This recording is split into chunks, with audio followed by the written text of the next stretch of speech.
క్రీస్తు సంఘములు సమర్పించు ప్రభు యొక్క వాక్యము అనే ఈ కార్యక్రమాన్ని వీక్షిస్తున్న మీ అందరికీ మా వందనములు. ఇప్పుడు ఒక కీర్తన విందాము. వెండి బంగారాల కన్నా మిన్నైనది యేసు ప్రేమ, నా యేసు ప్రేమ. లోక జ్ఞానమునకు మించిన ప్రేమ, లోక జ్ఞానమునకు మించిన ప్రేమ. లోకస్తులు ఎవ్వరు చూపలేని ప్రేమ, లోకస్తులు ఎవ్వరు చూపలేని ప్రేమ. వెండి బంగారాల కన్నా మిన్నైనది యేసు ప్రేమ, నా యేసు ప్రేమ. లోకమునకు వెలుగైన ప్రేమ, లోకమును వెలిగించిన ప్రేమ. లోకమునకు వెలుగైన ప్రేమ, లోకమును వెలిగించిన ప్రేమ. లోకులకై కరిగిపోయిన ప్రేమ, లోకాన్ని జయించిన ప్రేమ. లోకులకై కరిగిపోయిన ప్రేమ, లోకాన్ని జయించిన ప్రేమ. యేసు ప్రేమ శాశ్వత ప్రేమ, యేసు ప్రేమ శాశ్వత ప్రేమ. హల్లెలూయా నాదానందమే, హల్లెలూయా నాదానందమే. వెండి బంగారాల కన్నా మిన్నైనది యేసు ప్రేమ, నా యేసు ప్రేమ. ఇప్పుడు సహోదరులు కరుణాకర్ గారు మనకు వాక్యాన్ని ప్రకటిస్తారు. మహాగణుడు, మహోన్నతుడు, పరమనందు ఆసనుడైన మహాదేవునికి మన ప్రభువును రక్షకుడైన యేసుక్రీస్తు వారి యొక్క ప్రశస్తమైన నామంలో నా యొక్క కృతజ్ఞతాస్తులు తెలియజేస్తూ ఉన్నాను.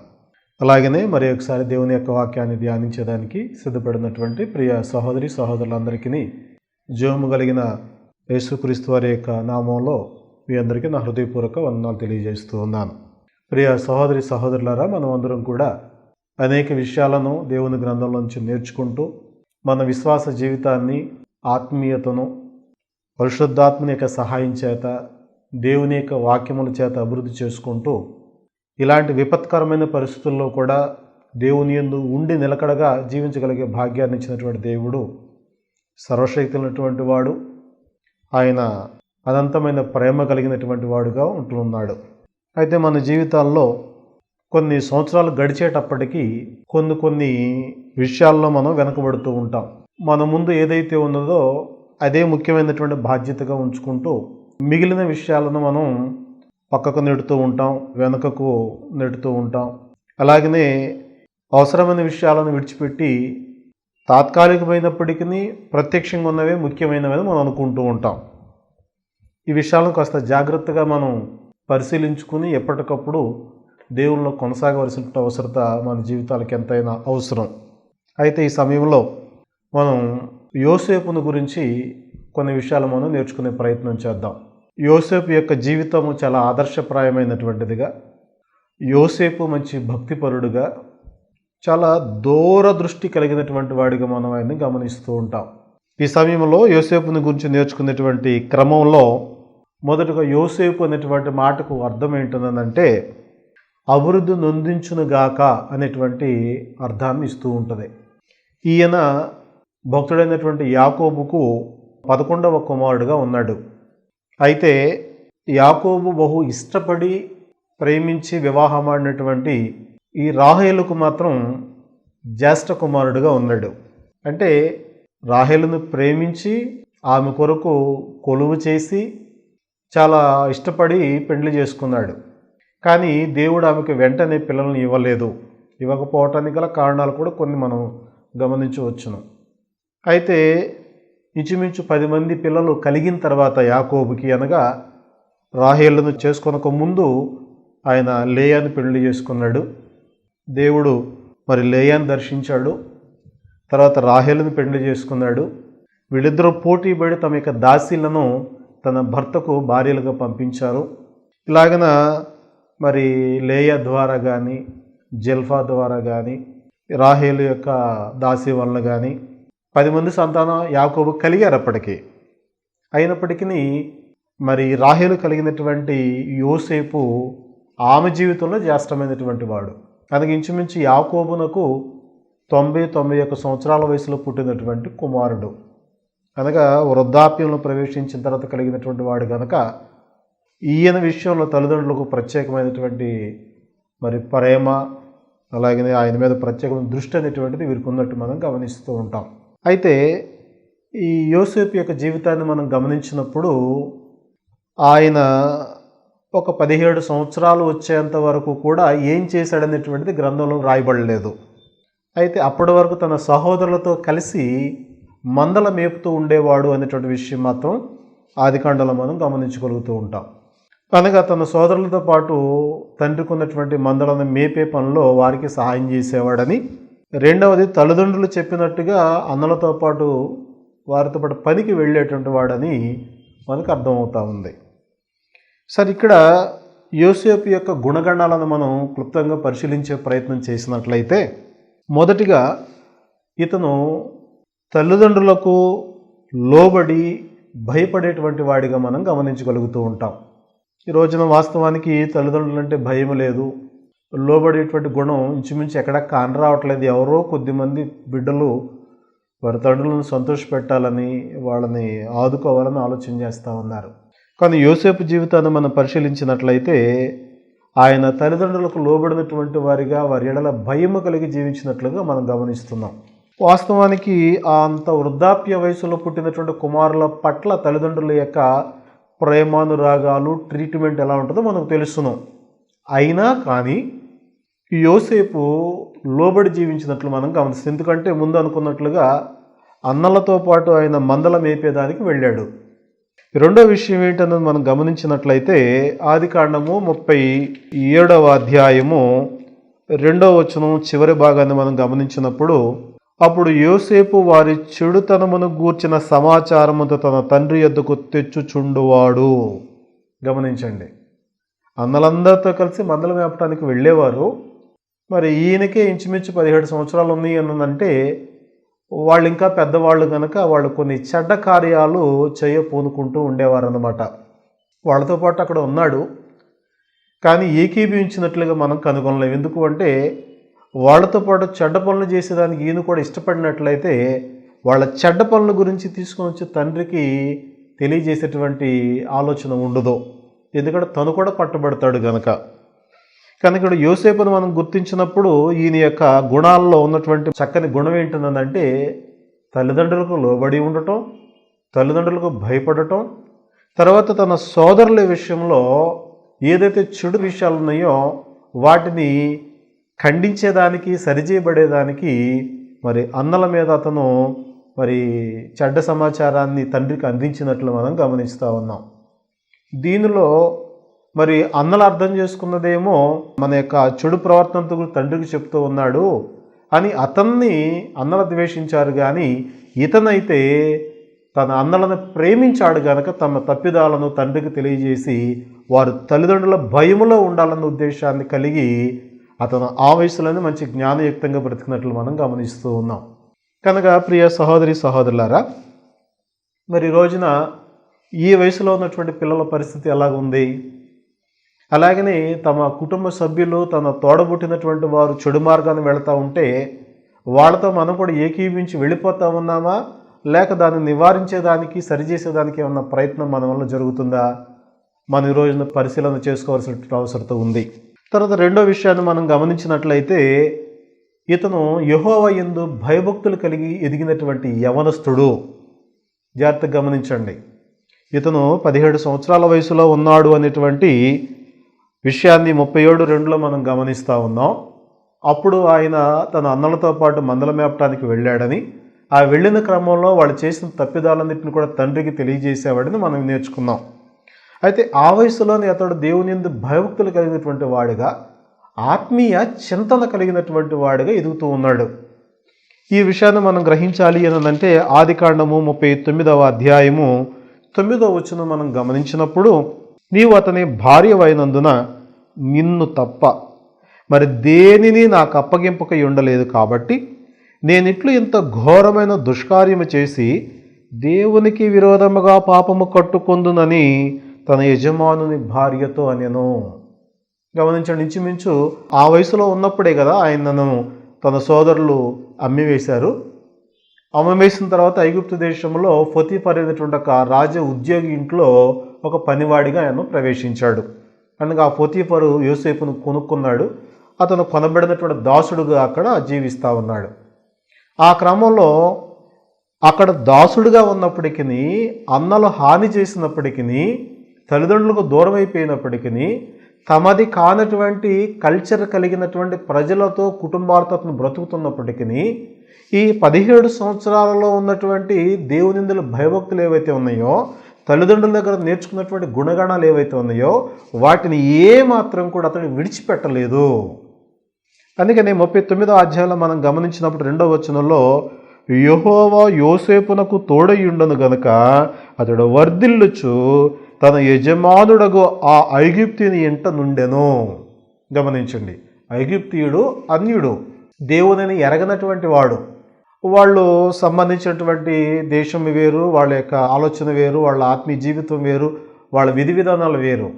అలాంటి వారి మధ్య ఒంటరిగా ఒక దాసుడుగా పనివాడుగా బ్రతుకుతున్నప్పటికీ దేవుడు అతనికి తోడయ్యుండేంత భయభక్తులు కలిగి జీవించినట్లుగా గ్రంథం మనకు సాక్ష్యం ఇస్తూ ఉంది. ప్రియ సహోదరులారా, గమనించండి, అందరూ ఉన్నప్పుడో, ఎవరో ప్రోత్సహించినప్పుడో, అన్నీ అనుకూలంగా ఉన్నప్పుడో, ఎలాంటి సాధక బాధలు లేనప్పుడు దేవుని వెంబడించడం పెద్ద విశేషం ఏం కాదు. అసలు అలాంటి పరిస్థితులు ఉంటే మనం దేవుని దగ్గరికి రానే రాము కూడాను. కానీ కష్టాల్లోనే వస్తాము అంటే అది కూడా కేవలము అవకాశవాదంగా మాత్రమే ఈ రోజున మనం దేవుణ్ణి వెంబడిస్తూ ఉన్నాం.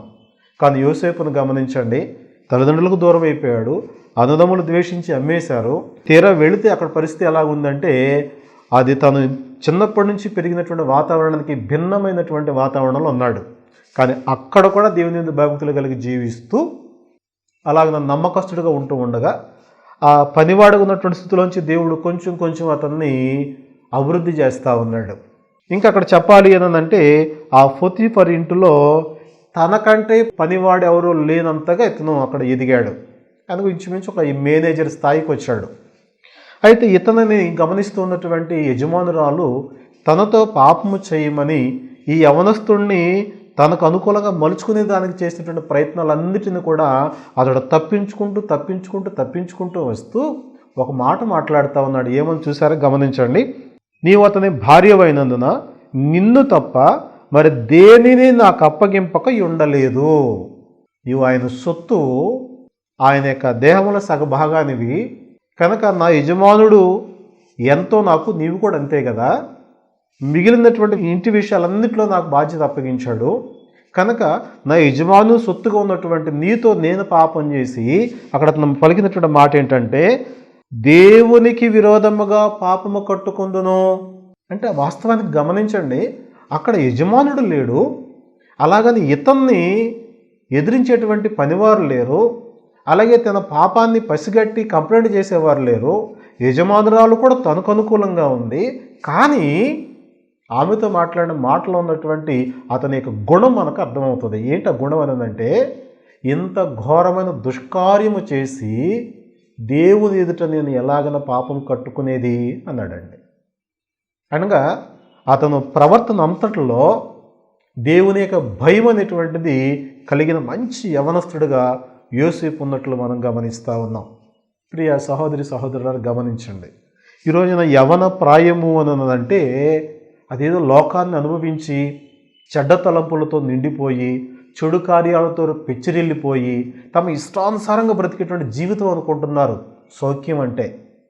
సౌఖ్యము అనంటే, యోగ్యత అనంటే ఇవి కాదు. ఇవన్నీ కాని లక్షణాలు, మనకి కీడు తెచ్చే లక్షణాలు. కానీ యోసేపును గమనించినప్పుడు అతడు ఒంటరిగా ఉన్న భయముతోనే ఉన్నాడు, అధికారిగా ఉన్న భయముతోనే ఉన్నాడు. పాపం చేసేదానికి అన్నీ అనుకూలంగా ఉన్నా కానీ పాపం జోలికి పోకుండా నిందైనా భరించేదానికి ఇష్టపడ్డాడు తప్ప దేవుని యొక్క భయభక్తుల్లో నుంచి ఒక అడుగు కూడా బయటకు వేసినట్లు మనం గమనించలేకపోతా ఉన్నాం. తర్వాత విషయాన్ని మనం గమనించినట్లయితే, ఇంత నీతికి కట్టుబడినందుకు, పాపం చేయకుండా పరిశుద్ధతకు నిలబడినందుకు తన జీవితంలో మొదటి నుంచి ఉన్నట్టే శ్రమలు వచ్చాయి మళ్ళా. అనగా ఇతను మీద తిరిగి ఆరోపణ చేయబడింది. ఆ ఆరోపణ బట్టి అతడు చెరసాల్లోకి వెళ్ళిపోయాడు, ఒక ఖైదీ అయ్యాడు. ఇప్పుడు ఇంతకుముందు వరకు ఒక దాసుడు, తరువాత పెద్ద పనివాడు, ఇప్పుడు నుంచి తీరా ఒక నేరస్తుడుగా ఖైదీ అయిపోయాడు. ఈ ఖైదీ అయిపోయినటువంటి శ్రమ కాలంలో కూడా అతడు ఏ మాత్రము కూడా దేవుని విడవకుండా భయభక్తులు కలిగి అతడు స్థిరబుద్ధి గలవాడుకున్నట్టు మనం గమనిస్తూ ఉన్నాం. ప్రియ సహోదర సహోదరులు గమనించండి, మన యొక్క స్థిరమైనటువంటి విశ్వాసము, మన యొక్క ఒరిజినల్ క్యారెక్టర్ ఏంటనేటువంటిది మనకి శ్రమలు వచ్చినప్పుడు తెలుస్తుందండి, మనకు కష్టాలు వచ్చినప్పుడు అర్థమవుతుందండి, మనకి ఇబ్బందులు ఎదురైనప్పుడు అర్థమవుతుందండి. వీటిలో మనం చంచలమైన మనసుకు అవకాశం ఇచ్చేస్తూ ఉంటాం. అలాగని కాకుండా యోసేపు ఏం చేశాడు అంటే, తన జీవితంలో ఇంకా ఎన్నడూ మాయన మచ్చగా ఉన్నటువంటి ఒక ఖైదీగా వెళ్ళిపోయినప్పటికీ దేవుని యందు భయభక్తులు మానలేదు, ప్రార్థన చేసుకోవటం మానలేదు, యథార్థ ప్రవర్తన అతడు విడిచిపెట్టలేదు. ఈ విషయాన్ని గురించి మనం ఆలోచన చేసినట్లయితే హెబ్రీయులకు రాసిన పత్రిక 11వ అధ్యాయము 22వ వచనంలో గ్రంథకర్త ఒక మాట తెలియజేస్తూ ఉన్నాడు. యోసేపు తనకు అవసాన కాలము సమీపించినప్పుడు విశ్వాసమును బట్టి ఇశ్రాయేలు కుమారుల నిర్గమమును గూర్చి ప్రశంసించి తన శల్యములను గూర్చి వారికి ఆజ్ఞాపించను.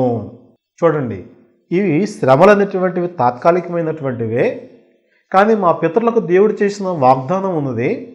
ఈ వాగ్దానాన్ని బట్టి దేవుడు, నేను ఇక్కడ రాజుగా ఉన్నా కానీ ఇది నాకు శాశ్వతమైనటువంటి లగ్జరీ లైఫ్, శాశ్వతమైన లైఫ్ ఇది కాదు అని చెప్పేసి వాగ్దాన సమానమైన దేశానికి మిమ్మల్ని అందరూ కూడా దేవుడు తీసుకుని వెళతాడు. కనుక మరి తీసుకుని వెళ్ళేటప్పుడు మీరు నన్ను ఇక్కడ పాతి పెట్టకుండా నేను చనిపోయిన తర్వాత నా ఎముకలను సైతం మీరు ఆ వాగ్దత్త దేశంలో తీసుకుని వెళ్ళండి అని ఎప్పుడో కొన్ని సంవత్సరాల తర్వాత జరగబోయేటువంటి నిర్గమమును గురించి, అనగా ఐగుప్తు నుంచి బయటకు వెళ్ళి కనాన్ దేశాన్ని స్వతంత్రించుకునేటువంటి ఆ గొప్ప మహత్తరమైన కార్యాన్ని గురించి అతడు తన యొక్క ప్రజలకు ఆజ్ఞాపించాడండి. గమనించండి, అంటే ఎంత స్థిరమైన బుద్ధి ఉందో ఇతనికి, స్థిరమైన విశ్వాసం ఉంది. అంటే ఈ లోకంలో శ్రమ వచ్చినా, కష్టం వచ్చినా, అన్నలు ద్వేషించినా, తల్లిదండ్రుల దూరం అయిపోయినా, యజమానుడు అపార్థం చేసుకున్నా, యజమానురాలు పాపానికి ప్రేరేపించినా, చెరసాల్లో వాళ్ళు అవహేళన చేసినా, ఇవన్నీ ఎన్నైనా కానీ చివరికి ఆ దేశానికి రాజు అయినా కానీ ఇది కాదు నాది, దేవుడు నా పితరులకు వాగ్దానం చేసిన దేశం ఒకటి ఉంది, కనుక అక్కడికి నన్ను తీసుకెళ్ళి అక్కడ నన్ను పాతి పెట్టండి అని చెప్పి విశ్వాసమును స్థిరబుద్ధి గలవాడైనట్లుగా మనం గమనిస్తూ ఉన్నాం. తర్వాత మనం గమనించినట్లయితే ఆ దేశంలో అతడు రాజు అయ్యాడు. రాజు అయిన తర్వాత అది ఎంత ఉన్నతమైన స్థానంగా మనం భావిస్తూ ఉంటాం. కానీ అలాంటి పరిస్థితుల్లో కూడా యోసేపు అనుకున్నటువంటి మాట, లేక ఆయన యొక్క మనసులో ఉన్న ఉద్దేశం ఏంటంటే, లోకములో భయంకరమైనటువంటి కరువు ఉంది కనుక దీని అంతటిలో నుంచి ప్రజలను రక్షించేటట్లుగా దేవుడు నాకు బాధ్యత అప్పగించాడు అనుకున్నాడే తప్ప, నా తెలివిని బట్టి, నా జ్ఞానాన్ని బట్టి, నా సామర్థ్యాన్ని బట్టి, నాకు అధికారం వచ్చింది, నా యొక్క తెలివితేటలను బట్టి నాకు ఇంత హోదా వచ్చిందని ఎప్పుడు ఆలోచన లేదు ఆయనకి. అందుకని ఆదికాండలో 50వ అధ్యాయము 20వ వచనంలో మనం గమనిస్తే, మీరు నాకు కీడు చేయను ఉద్దేశించితిరి గాని నేటి దినమున జరుగుచున్నట్లు, అనగా బహు ప్రజలను బ్రతికించినట్లుగా అది మేలుకే దేవుడు ఉద్దేశించను. తన వల్ల ఏం జరుగుతుంది అనేది చూసుకున్నాడు ఆయన. తాను ఏమి సాధించాననేది కాదు దీనికి కావాల్సింది, తన వలన ఏం జరుగుతుంది, దేవుని చిత్తం జరుగుతుంది. భూలోకంలో ఉన్న కరువంతటికి నేను పరిష్కారం చూపిస్తూ బహుజనులను బ్రతికిస్తూ ఉన్నాను. ఎంత గొప్ప ఆలోచన అండి! అధికారిగా ఉన్నవాడు, రాజుగా ఉన్నటువంటి స్థితిలో ఉన్న వ్యక్తి ఎవరైనా ఎంత తగ్గించుకుని మాట్లాడతారా? ఎంత తన బాధ్యతలను గుర్తెరిగి నడుచుకుంటారా? కానీ యోసేపు దేవుని భయము కలిగినటువంటి వాడు కనుక అంత ఉన్నతమైన హోదాలో ఉండి కూడా అది నా బాధ్యత అని ఫీల్ అయ్యాడండి. తర్వాత యోసేపుకు ఉన్నటువంటి మరొక గొప్ప గుణం ఏంటంటే ఆయన త్వరగా క్షమించేటువంటి గుణం గలవాడు. ఇక్కడ మనం ఆదికాండంలోనే 50వ అధ్యాయం 21వ వచనం గమనిస్తే, కాబట్టి భయపడకుడి, నేను మిమ్మను మీ పిల్లలను పోషించదనని చెప్పి వారిని ఆదరించి వారితో ప్రీతిగా మాట్లాడాను. పైన వచనాల్లో మనం గమనిస్తే వారు క్షమించమని అడుగుదామని చెప్పేసి వాళ్ళు మాట్లాడుకుంటూ ఉంటారు. మనం గోతులో పడేసి అమ్మేసినటువంటి సోదరుడు ఈయనని తెలిసింది. తర్వాత ఇప్పుడు మనకి ఎంత కీడొచ్చుద్దని వాళ్ళు భయపడి ఆందోళన పడి ఇక లేదు మనం కాళ్ళ మీద పడి ప్రాధేయపడాలనేటువంటి ఆలోచన చేసుకుంటుంటే వాళ్ళతో అంటున్నాడు, ఈ విషయమై మీరు సణుగు కొనకండి, మీరు పోట్లాడుకోవద్దును, మీరు భయపడకండి, నేను మిమ్మల్ని పోషిస్తా, మీ పిల్లలను పోషిస్తా అని వాళ్ళతో ప్రీతిగా మాట్లాడంటే ఎంత క్షమాగుణం ఉంటుంది, సాధ్యం అవుతుంది. ఎందుకు అంటే దైవికమైన వ్యక్తులు ఇలాంటి గుణాలే కలిగి ఉంటారు. తర్వాత విషయాన్ని మనం గమనించినట్లయితే ఇతరులను గొప్ప గుణం ఏంటంటే తన ద్వారా దేవుని యొక్క సంకల్పం అంతా జరిగించేదానికి ఒక మార్గమై ఉన్నాడు అతను. గమనించండి, వాస్తవం తన జీవితంలో చాలా కోల్పోయాడు. కానీ దేవునికి భయభక్తులు కలిగి జీవించిన కారణం చేత ఎక్కడైతే తను పడ్డాడో అక్కడ దేవుడు ఉన్నతమైన స్థితి ఇచ్చాడు. అక్కడికి తన ప్రజలందరిని రప్పించుకున్నాడు. అక్కడ 400 సంవత్సరాల పాటు వాళ్ళు బానిసలుగా ఉంటారని అబ్రహాముకు దేవుడు చెప్పిన వాగ్దానం. కనుక ఈ ద్వారా వచ్చినటువంటి ఇజ్రాయేలీలు అక్కడ విస్తరించి 430 సంవత్సరాలు బానిసలుగా ఉండి తర్వాత ఇక్కడి నుంచి వాళ్ళు కనాన్ దేశానికి బయలుదేరారు. ఇదంతా ఎవరి మూలంగా జరిగింది? యోసేపు ద్వారా జరిగింది. కనుక ప్రియ సహోదరి సహోదరులారా, ఈ విషయాలన్నింటిని బట్టి ఈ రోజున మనం ఏం నేర్చుకోవాల్సిన అవసరం ఉందంటే, మనము లోక సంబంధమైన మంచి వ్యక్తిత్వాన్ని కలిగి మంచి హోదా కలిగి అన్ని విషయాల్లో యోగ్యమైన స్థితి కలిగి ఉండటం అనేటువంటిది మంచి విషయమే. దాంతోపాటు సరిసమానంగా ఆత్మీయ విషయాల గురించి కూడా మనం ఆలోచన చేసుకోవాలి. ఈ ఆత్మీయత అనేటువంటిది బ్యాలెన్స్ మనం చేయకపోతే మన జీవితపు సార్థకత దెబ్బతింటది.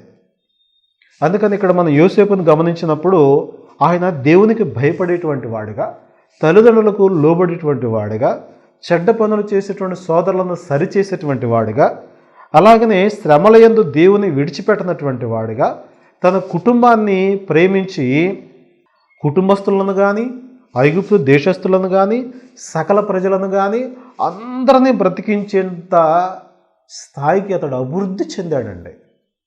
మీరు గమనించారా? ముందుగా ఆయన పేరు యొక్క అర్థాన్ని మనం గమనించినప్పుడు ఆ పేరుకున్న అర్థం ఏంటంటే అభివృద్ధి నొందించుగాక అనేటువంటి అర్థం వచ్చే పేరు కలిగిన వ్యక్తి ఈయన. కాబట్టి తన జీవితంలో ఇప్పుడు ఆ స్థితి వచ్చిందా లేదా? వచ్చింది. దేవుని యొక్క వాగ్దానం నెరవేరింది.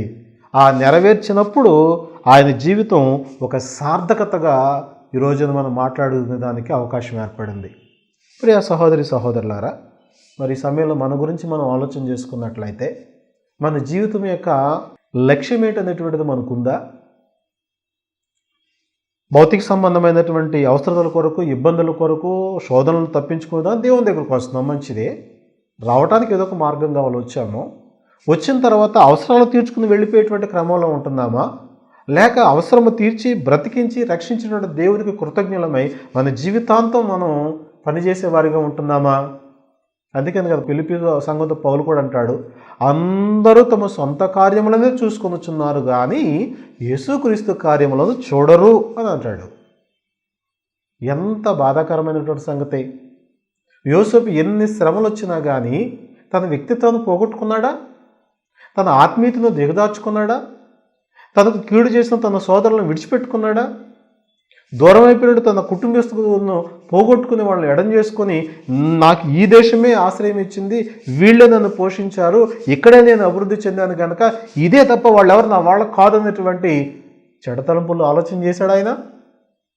ఆలోచించండి. ఈ రోజున ఇలాంటి ధోరణిలో మనం వెళ్ళిపోతా ఉన్నాం. సరే, మనం ఇంత జ్ఞానం కావాలి రావాలి అని అంటే ఖచ్చితంగా వాక్యాన్ని వినాలి.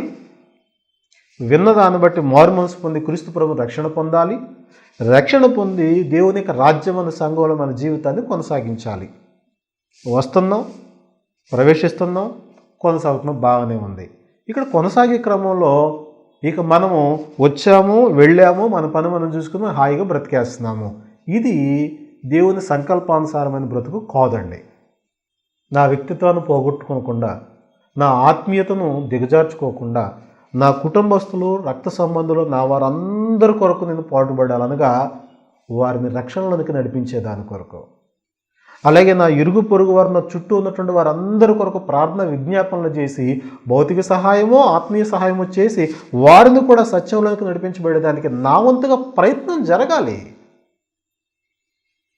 ఇలా ఎప్పుడు మనం దేవుని యొక్క సంకల్పాన్ని నెరవేర్చేటువంటి వారుగా ఉంటామో అప్పుడు ఈ లోకాన్ని దాటేటప్పటికి మనకంటూ ఒక గుర్తింపు, మనకంటూ ఒక గౌరవము, దేవుని దృష్టిలో మనకంటూ ఒక యోగ్యత అనేది మిగిలి ఉంటుంది.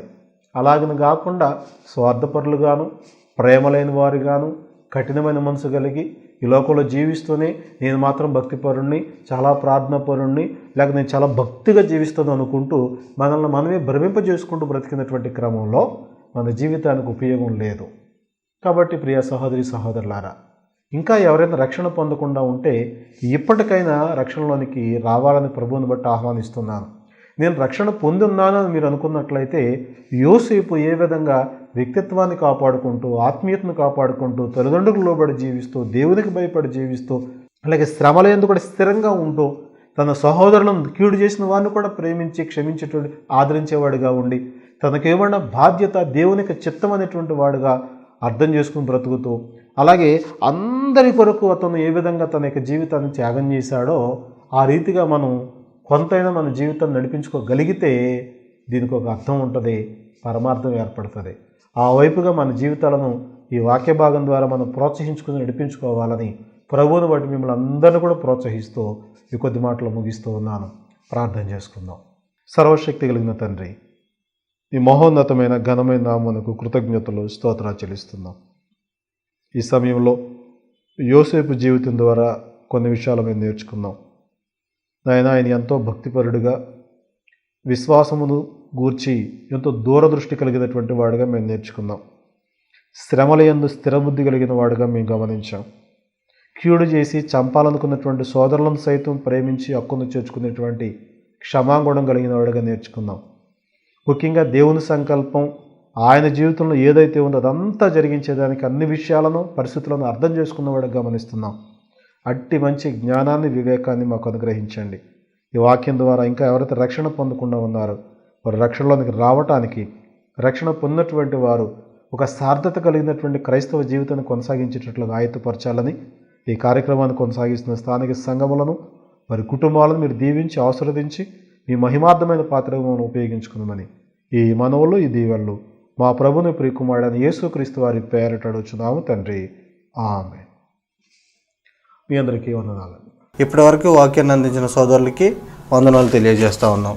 మీ అభిప్రాయాలు, మీ ప్రార్థన అవసరాలు మాతో పంచుకోండి. మా అడ్రస్ క్రీస్తు సంఘములు సమర్పించు ప్రభువు వాక్యము, సహోదరులు ఎం కరుణాకర్ గారు, పెదపేట, బేతవోలు, గుడివాడ. Pin number 521301. మా ఫోన్ నెంబర్ 9396804042. లేని దేవుడు, సత్యమైన దేవుడు, సాటి లేని దేవుడు, సర్వశక్తి గల సర్వోన్నతుడు యెహోవా.